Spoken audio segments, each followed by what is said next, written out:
Okay, so the main goal of this entire chapter is we're trying to figure out how to factor things. And the very first type of factoring is factoring by the GCF.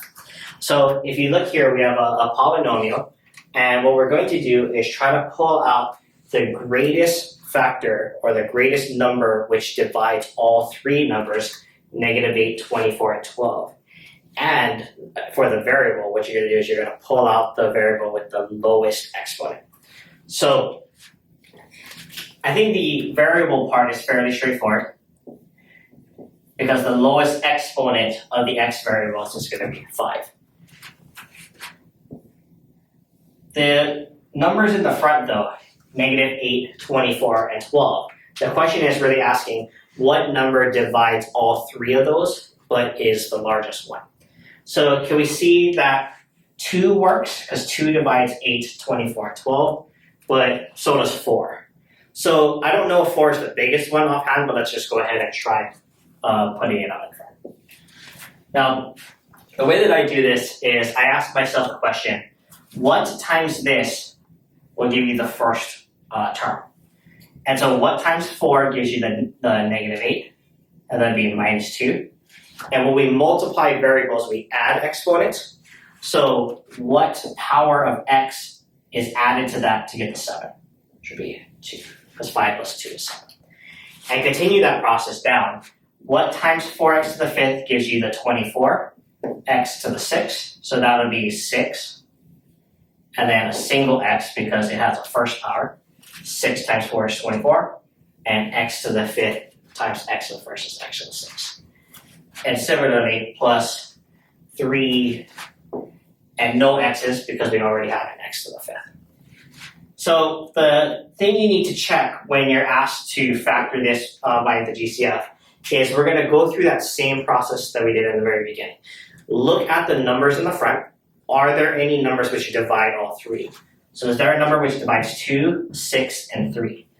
If the answer is 1, which it is in this case, there's no GCF for the constant part. But then you also ask yourself for the variables.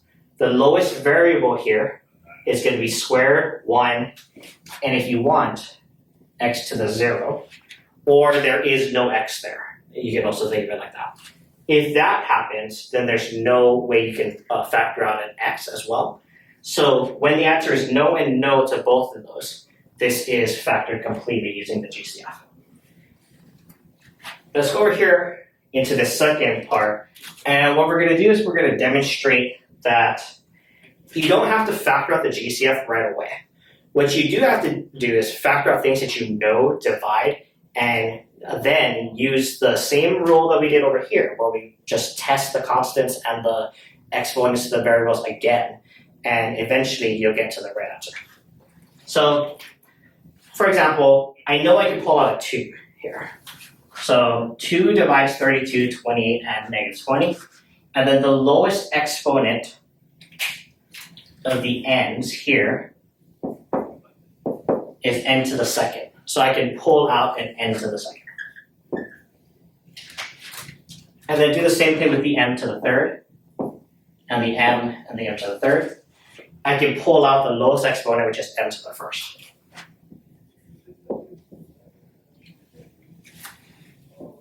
Okay, so same question. What times this gives you 32, n to the 3rd, m to the 3rd? So we would need 16. To get to the 3rd exponent, we need a single n, and then m squared. To get the 28, the 2 to be a 28, we need 14. To get the m to the m, we need no more m's, we already have it. And to get the n squared to the n squared, we don't need anything because we also have that one.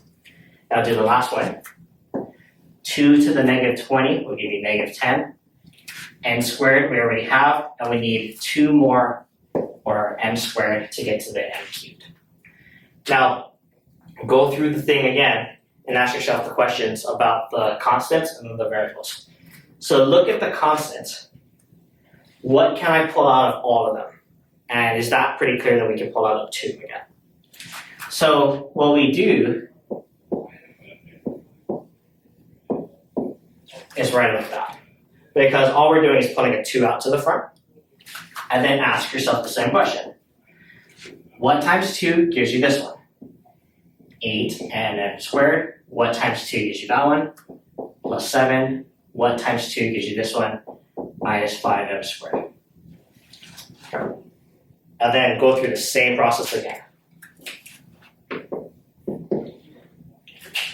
Are there any constants that divide all 3? The answer is no, we only have 1, so then that part is done. There is no variables here at all, so I cannot pull out an n or an m from all 3, so that one is also done. So you can rewrite your answer as 4n squared m times 8n m squared plus 7 minus 5m squared. So that'll be your answer for factoring this completely. Okay. So in the first example, start off the same way. Can we see that the only things that divide 13 are 13 and 1? So either 13 is going to work or 1 is the only answer. But 13 does not divide the 4, so we only have 1 as a factor for all the constants. Do it for the variables. This has no r, it has no s, so we cannot pull out an r or s either. If you're in a situation where it starts off like this, where the answer to both of those questions is no, this polynomial over here is not factorable. And I'll say by GCF. Okay. Now, I want to also note that in this second problem, when we are going through it and we're asking ourselves about the constants and the variables, what you're really asking yourself is, do they have something in common? So they have a 2 in common in another problem that we did. So like, let's just say a 2 is in common here, really, because you can write it like this. Right? The 6 can be split into a 3 and a 2, and the 4 can be split into a 2 and a 2. So really, they have this multiplication of 2 in common, so that's why I can write it as a 2 times everything else, whatever was left over. So what I'm trying to do is find out what they have in common in each of them as a multiplication. So let's look at this problem. There's a multiplication here, multiplication, multiplication, multiplication. So what I want to ask is, in those 2 terms, separated by this plus, so the left-hand side, which is this, the right-hand side, which is that, what do they have in common? And they both have a 4p plus 1 in common. Now notice what we did here, right? When we took out this 2, I took out the 2 here, and whatever was left is what got brought down. So this 2, that 2, that 2. And what was left over is what got brought down. That's exactly how you do this problem as well. So we used this part here, and what is left over is going to be 4p cubed plus 3. So there are other ways to factor using the GCF, which is what they have in common, not just through numbers and variables, but it can be through expressions as well.